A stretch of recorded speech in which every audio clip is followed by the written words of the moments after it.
आपसे दूसरा सवाल है मेरा कि आजकल आप लोग काफ़ी मुखर रहे हैं जो पिछड़ा तबका से जो लोग आते हैं उनके बारे में आप लिखते पढ़ते रहे हैं। बहुत सारे लोग काफ़ी आवाज़ उठाते रहे हैं जिनमें आपका भी नाम है। तो सरकार ने पिछले साल ईडब्ल्यूएस 10% दिया था और जो ओबीसी को आरक्षण मिलता आ रहा है। तो बहुत से कॉलेज में ऐसा होता है कि जो ओबीसी का जो कैटेगरी सेलेक्ट कर लेते हैं वो ओबीसी में ही रह जाते हैं। उनको उसी दायरे में सीमित कर दिया जाता है, जबकि उनको जनरल जो कैटेगरी होता है उसमें भी जाना चाहिए। और इस बार भी जो संशोधन हुआ है ओबीसी आयोग को लेकर, इस पे आप क्या कहना चाहेंगे? नहीं, वो तो एक बहुत ही फ्लॉज से भरी हुई बातें देखने को मिलती हैं अपॉइंटमेंट वगैरह में। जनरल कैटेगरी का मतलब ओपन फॉर ऑल होता है। जो भी उस क्राइटेरिया को फुलफ़िल करेगा, जो भी उस कट ऑफ को क्रॉस करेगा, वहाँ तक पहुँचेगा, उसका सिलेक्शन उस वर्ग में ही होना चाहिए, उस कैटेगरी में ही होना चाहिए। लेकिन इन लोगों ने उसको मान लिया है रिज़र्व्ड फॉर अनरिज़र्व्ड। तो इसलिए सारी दिक्कतें हैं और उसका इंटरप्रिटेशन भी कई बार अदालतों ने भी उस पर एक साफ सुथरा एक फैसला दिया है, उस पर एक स्पष्टता लोगों के सामने रखी है। फिर भी वो एक, चूँकि वो क्रिमिनल ऑफेंस नहीं है रिजर्वेशन के प्रोविज़न को वायलेट किया जाना, इसलिए लोग हिमाकत करते रहते हैं। दूसरा आपने क्या कहा कि ईडब्ल्यूएस और संशोधन जो किया गया अच्छा, ओबीसी। तो वो तो इसलिए उसका कोई मतलब नहीं रह जाएगा अगर आपने कैप को नहीं बढ़ाया। ऑलरेडी ईडब्ल्यूएस के रिजर्वेशन 10% मिलने के बाद तो 60%। 50% का तो वो कैप ऐसे भी हट जा रहा है। तो आपको इन वर्गों के लोगों के लिए हिस्सेदारी सुनिश्चित करने के लिए उसको बढ़ाया जाना चाहिए, उसको बढ़ाना चाहिए सरकार को। नहीं तो उस जो संविधान संशोधन हुआ है उसका कोई मतलब उस ओबीसी बिल का नहीं रह जाएगा। बिल्कुल। अब एक और ज्वलंत मुद्दा जो है कि कृषि बिल को लेकर जो लगातार प्रोटेस्ट हो रहे हैं पिछले कई महीनों से, तो आंदोलन से हमेशा लोग सीखते हुए आए हैं, चाहे वो अन्ना आंदोलन हो या जेपी जी का आंदोलन हो।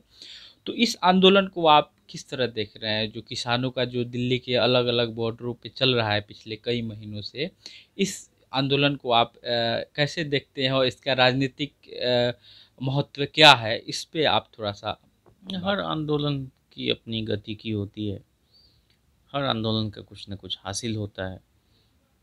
यह आंदोलन इसलिए अपने आप में एक अद्भुत आंदोलन है और अर्थपूर्ण आंदोलन है कि बहुत अहिंसक तरीके से लंबे समय तक ये आंदोलन सस्टेन किया।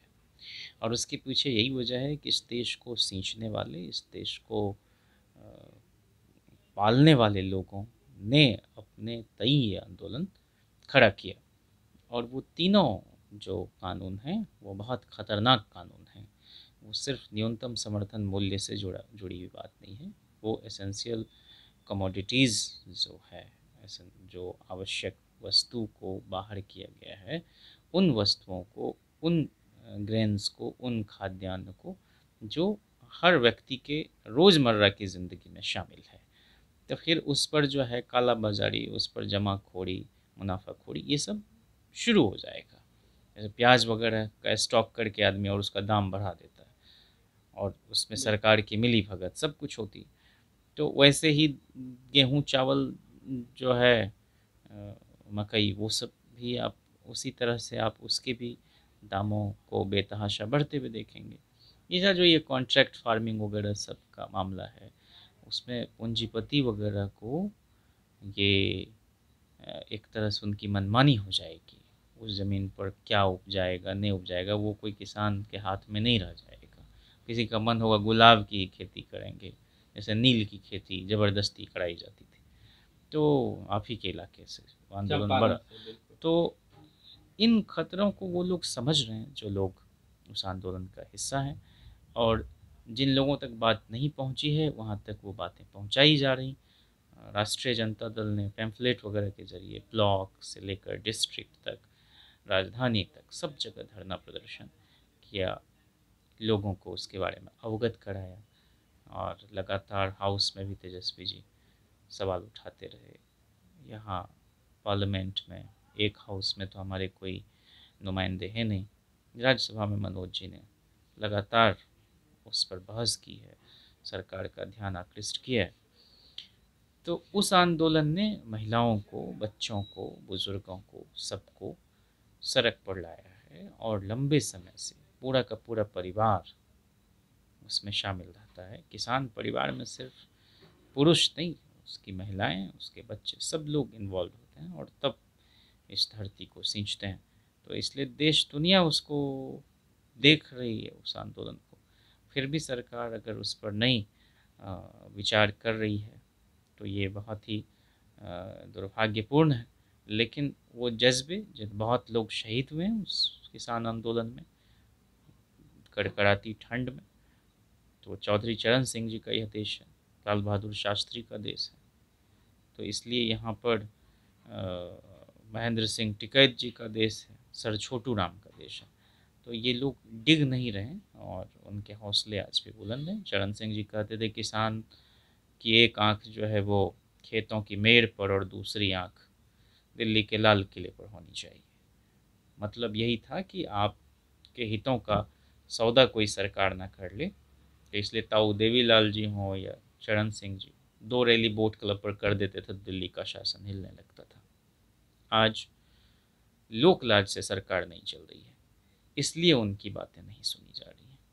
लेकिन वो झुकना ही है उनको, क्योंकि ये लाख कह दें कि मंडी को हम ये कर रहे हैं, वो कर रहे हैं। बिहार में तो खैर जो APMC था, एग्रीकल्चरल जो प्रोड्यूस मार्केटिंग कमेटी, तो उसको तो ख़त्म कर दिया उन बाज़ार समिति को नीतीश जी ने। तो वहाँ तो पहले से ही कमर तोड़ दी गई है किसानों। कहीं पर न्यूनतम समर्थन मूल्य पर मक्के की खरीद इस बार नहीं हुई है, कई बार से नहीं हो रही। तो इन बातों को दूसरे सूबे के लोग भी समझ रहे हैं कि वो ऐसा नहीं है कि पंजाब, हरियाणा, पश्चिमी उत्तर प्रदेश का मामला है, सब पर लागू होगा। इतना खतरनाक कानून है। आप भी बिहार से बिलोंग करते हैं और राष्ट्रीय जनता दल में आप स्टेट एग्जीक्यूटिव मेंबर भी हैं, तो आप एक और युवा नेता भी हैं। तो नौजवानों के लिए कैसा विकल्प है आरजेडी में? अगर कोई पॉलिटिशियन बनना चाहता है और आना चाहता है, तो उनके लिए कैसा, मतलब कि किस तरह का माहौल है आपके पार्टी में? क्या आपको पूरा सहयोग मिलता है पार्टी के आला नेताओं से? देखिए, इस देश में राष्ट्रीय जनता दल उत्तर भारत में कम से कम मैं कह सकता हूँ कि नौजवान हो, महिलाएं हों, बुज़ुर्ग हों, किसान हों, शिक्षक हों, अधिवक्ता हों, चिकित्सक हों, छात्र हों, ये सारे के सारे हमारे लगभग 30 प्रकोष्ठ हैं। तो उन सब का ख्याल रखा जाता है। और राजनीति तो जैसे ये अर्जित लोकतंत्र है ना, बहुत हमारे पुरखों ने इसको अर्जित किया, इस डेमोक्रेसी को। वो बहुत विजिलेंस की मांग करती है। Eternal vigilance is the price of liberty. तो आपको चौकस चौकन्ना रहना होता है। तो हमारी पार्टी उसी सजगता के साथ लोकतंत्र की हिफाजत में लगी हुई है और मोहतरम लालू प्रसाद जी ने इसको बहुत सींचा है। ये गरीबों के लिए, गरीबों द्वारा स्थापित पार्टी है। तो ये अपने मूल्यों से विचलित नहीं होती। किसी भी तरह का जो प्रो पीपल स्टैंड लिया जाना चाहिए वो हमारी पार्टी अलग अलग मसलों पर लेती रहती है, चाहे वो वैश्विक मामले हों, चाहे वो राष्ट्रीय मामले हों, चाहे स्थानीय मामले हों, शिक्षा का सवाल हो, किसानों का सवाल हो, सब। और नौजवानों को बहुत प्रोत्साहन मिलता है।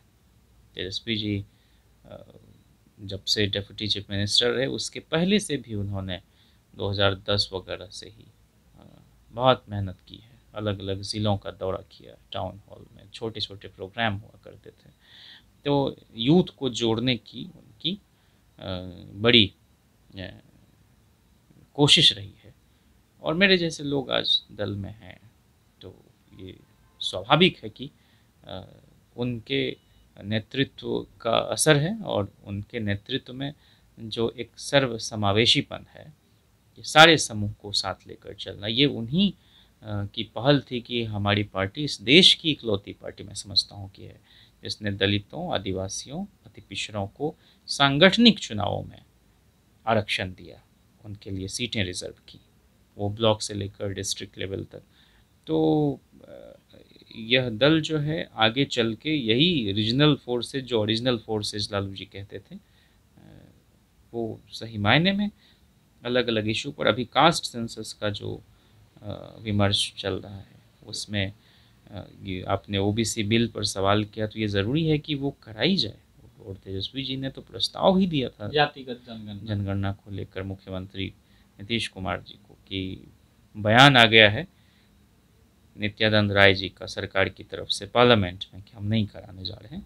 तो ये बहुत ही चिंता की बात है और इसमें मिलना चाहिए सर्वदलीय शिष्टमंडल को, और वो आए और यहाँ मिले। अभी तक कोई जवाब नहीं आया है, फिर से रिमाइंडर भेजने की बात वो कह रहे हैं तेजस्वी जी। तो वो एक बार हो जाता, और ये रोहिणी कमीशन वगैरह सब जो है ये तो धारणा के आधार पर, परसेप्शन के आधार पर कह रहे हैं कि इतना पिछले 5 साल के डेटा की वो बात कर रहे हैं और उसके सब कैटेगराइजेशन की बात कर रहे हैं। तो हवा में निर्वात में तो नहीं ना होगा उपवर्गीकरण, तो उसके लिए ठोस डेटा चाहिए, और कास्ट सेंसस से बढ़ के और कोई साइंटिफिक मेथड नहीं हो सकता है उसको जुटाने का। तो इसलिए हम लोगों की मांग है, हमारी पार्टी की, हमारे नेता तेजस्वी जी की, और लालू प्रसाद जी ने तो कहा ही कि जनगणना होके रहेगी, होना ही है। तो लोग कितना भी टाल मटोल कर दें, आज़ादी के बाद से अब तक की सरकारों ने यही किया है। 2 बार ज़रूर कालेलकर कमीशन का रिकमेंडेशन था 61 में कराने का, सरकार ने नहीं कराया उस वक्त की सरकार ने। फिर 97 में, 96-97 में देवगौड़ा जी की सरकार जब थी यूनाइटेड फ्रंट की, लालू जी उसके राष्ट्रीय अध्यक्ष थे जनता दल के, तो तब भी ये आम सहमति बनी थी कि 2001 की जनगणना कराएंगे, नहीं कराई गई। फिर यूपीए 2 जिसका पार्ट आरजेडी का समर्थन था उसको, तब भी बहुत कोशिश करके ये फैसला हुआ, वीरप्पा मोइली जी वगैरह सब थे, लेकिन एक समूह बना दिया गया कई मंत्रालयों का, उसको देखने का, कई मंत्रियों का, और प्रणब मुखर्जी जी उसको हेड कर रहे थे। फिर उसको 4 टुकड़ों में करके वो सेंसस कमीशन ऑफ इंडिया द्वारा नहीं कराया गया। तो ये 1948 के जनगणना कानून के मुताबिक जब हो जाएगा, तो आंकड़े जब आ जाएंगे, तो चाहे यूथ हो, किसान हो, रेडी चलाने वाले हों, ठेला चलाने वाले हों, रिक्शा खींचने वाले हों, इन सब के जीवन से जुड़े हुए विभिन्न पहलुओं के बारे में जब पता चलेगा, तो उनके लिए वेलफेयर स्टेट में कल्याणकारी योजनाओं के बनने का रास्ता खुलेगा। आपसे अब आखिरी सवाल मैं एक मुस्लिम कम्युनिटी से बिलोंग भी करता हूं, और जैसे कि बिहार में आरजेडी के ऊपर पिछले कई सालों से, जब से Lalu ji main stream politics से गायब हुए हैं, मतलब कि जब से वो बाहर हुए हैं, तब से आरोप लग रहा है कि तेजस्वी जी जब से आए हैं, मुसलमानों की बिहार में काफ़ी उपेक्षा हो रही है। वहाँ पे उनके ऊपर बिल्कुल ध्यान नहीं दिया जा रहा, ना उनको टिकट सही से मिलता है, और ना ही उनकी जो पार्टी में भागीदारी होती है उतना भी नहीं मिल पा रहा है। इस पे आपका क्या विचार है? नहीं, ये आरोप जो है बिल्कुल विरोधियों के द्वारा मनगढ़ंत तरीके से एक तरह से परसेप्शन गढ़ने की कोशिश लंबे समय से वहाँ चल रही है। आपको ध्यान होगा लोकसभा चुनाव का काफ़ी जीत हुआ, वहाँ भी मैक्सिमम टिकट अगर किसी पार्टी ने दिया तो वो राष्ट्रीय जनता दल ने दिया, और पूरा जो गठबंधन हम लोगों का ग्रैंड अलायंस था उसने दिया। विधानसभा चुनाव 2015 का उठाकर आप देख लेंगे, तब भी सबसे ज़्यादा टिकट और सबसे ज़्यादा जीत कराने वाले विधायक राष्ट्रीय जनता दल से अक़लियत समाज के थे। राज्यसभा में भी हम लोगों के देख लेंगे तो वहाँ भी उनकी नुमाइंदगी है, और इस बार के चुनाव में भी पर्याप्त टिकट, मतलब जितना कि किसी और दल ने नहीं दिया होगा उससे ज़्यादा राष्ट्रीय जनता दल ने दिया है। हाँ, जो लोग उस तरह की बातें कर रहे हैं, मैं उनकी मंशा को समझ सकता हूँ, लेकिन सबसे ज़्यादा अक़लियत समाज के लोगों ने अगर किसी दल पर, किसी नेता पर भरोसा जताया है, तो वो राष्ट्रीय जनता दल, उसके पहले जनता दल, और उस नेता लालू प्रसाद जी या तेजस्वी जी।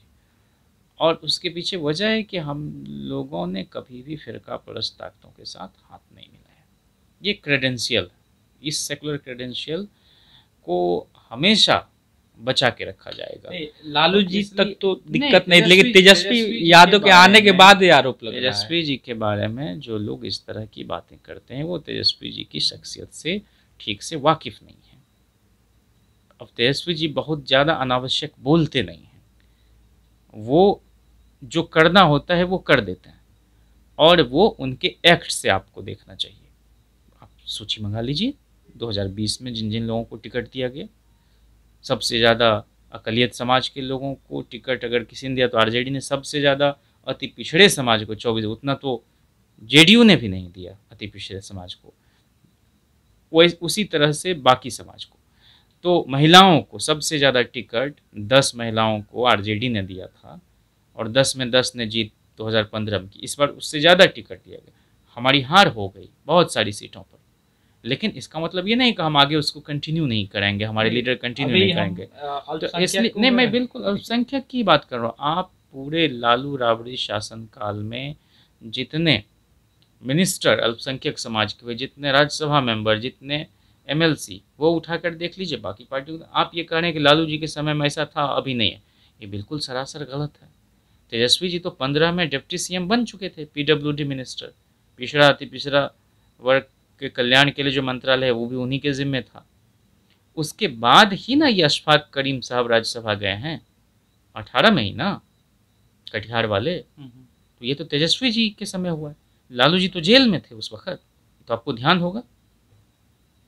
नहीं, लेकिन एक और इशू चल रहा है जो जिससे लगता है कि मुसलमानों की उपेक्षा होती है। मिरान हैदर का नाम सुना होगा, जो सीएनआरसी के विरोध में मुखर रहे हैं। उनकी जब से जेल हुई है, सरकार ने उनके ऊपर यूएपीए लगा के जब से उनको, और फिर एक मोहसिन खुर्शीद भी थे, एमएलसी बना, वो भी लालू जी नहीं थे, नहीं, तेजस्वी जी थे। अभी मिरान हैदर पे हम बात मिरान हैदर को तेजस्वी यादव मेरे ख्याल से ट्वीट तक भी नहीं किया। राष्ट्रीय जनता दल के दिल्ली प्रदेश के युवा विंग के वो अध्यक्ष थे और हैं। उनके बाद से अभी तक किसी को और को बनाया भी नहीं गया। बिल्कुल, लेकिन तेजस्वी जी ने अभी तक एक ट्वीट भी मैं कह रहा हूँ कि पार्टी अपने हिसाब से किसी भी मामले को देखने के लिए उपयुक्त व्यक्ति को ये जिम्मा देती है, या एक वो कोई मैकेनिकल नहीं, वो एक उन पर भरोसा करती है कि आप इस मामले को बेहतर देखेंगे, और वो व्यक्ति इंडिविजुअल नहीं होता है। प्रोफेसर मनोज झा जी ऑलमोस्ट हर हियरिंग में गए हैं, और ये मिरान हैदर जी के फैमिली के मेंबर आपको बताएंगे कि किस तरह से पार्टी ने ख्याल रखा है, या जब मिरान जी जेल से बाहर आएंगे तो आपको बता देंगे। मिरान हैदर जी के बहनोई से जाके पूछ लीजिए। तो ये तो कुछ बातें मैं आपको कह नहीं सकता, लेकिन वो उस व्यक्ति और पार्टी के बीच का जो एक ट्रस्ट का मामला है, ये तो एतमाद के रिश्ते हैं। हमारी पार्टी ऐसा हो ही नहीं सकता है कि अपने किसी काडर को, अपने किसी पदाधिकारी को अबेंडन कर दे। ये तो बिल्कुल मैंने अनर्गल भी कहेंगे और अनएक्सपेक्टेड भी कहेंगे। जो कोई इस तरह की बातें कर रहा है उसको कोई भरोसा भी नहीं करेगा, लेकिन एक चलाया गया, इस बात से मैं अवगत हूँ। ये बातें खूब सोशल मीडिया में चलाई गई, लेकिन मिरान हैदर बाहर जब आएंगे जिस रोज़, वो आपको बता देंगे। उनसे आप पूछ लीजिएगा कि तेजस्वी जी ने क्या ख्याल रखा है, और राष्ट्रीय जनता दल ने क्या ख्याल रखा है, मनोज झा जी ने क्या ख्याल रखा है। हम सब लोगों की चाहत है कि वो जल्द से जल्द बाहर आ सकें, लेकिन इस देश की सरकार को आप जानते हैं कि लालू जी को खुद जेल में किस तरह से टॉर्चर करती रही है, किस तरह की यातनाओं का शिकार वो होते रहे। लालू जी की बहन गुजरी तो उस फ्यूनरल में जाने के लिए सरकार ने नहीं दिया उनको, एक ही बहन थी। लालू जी के भाई, बड़े भाई गुजरे, वो जेल में थे, छटपटा के रह गए, नहीं बाहर आ सके। उनके अपने सहोदर भाई बहन की मैं बात कर रहा हूँ, वो नहीं अंतिम विदाई देने वो नहीं आ सके बाहर। उसके बाद भी अगर कोई कुछ सवाल कर रहा है तो वो तो आप उनकी जहनियत समझ सकते हैं। चलिए, मंशा से वो कर रहे हैं। हमारी पार्टी के जो कोई लीडर हैं और लगातार उस पार्टी को एक ऊंचाई पर ले जाने में अपना योगदान दिया है, उन सब के वो रहें, उनके गुजरने के बाद भी उनके परिवार के साथ हम लोगों की की वही आत्मीयता कायम है और आगे भी वही आत्मीयता रहेगी। चाहे वो शिवानंद तिवारी जी की धर्मपत्नी अभी बीमार हैं, हॉस्पिटल मिलने के लिए आए थे तेजस्वी जी, यहीं सर गंगाराम में भर्ती थी, वहाँ भी पारस हॉस्पिटल में भी शिवानंद जी की पत्नी थी, वहाँ भी गए, हिना शहाब जी थी, वहाँ भी गए। और हमेशा ख्याल रखा जाएगा, क्योंकि ये कोई ऐसा नहीं है कि कोई ऊपर नीचे का रिश्ता है, ये बहुत ही एक कुर्बत का मामला है, एक भरोसे का, एक एतमाद का मामला है। चलिए, बहुत शुक्रिया, हमने जितना समय सोचा था उससे काफ़ी अधिक हमने बातचीत कर ली है, तो टाइम देने के लिए बहुत बहुत शुक्रिया आपका।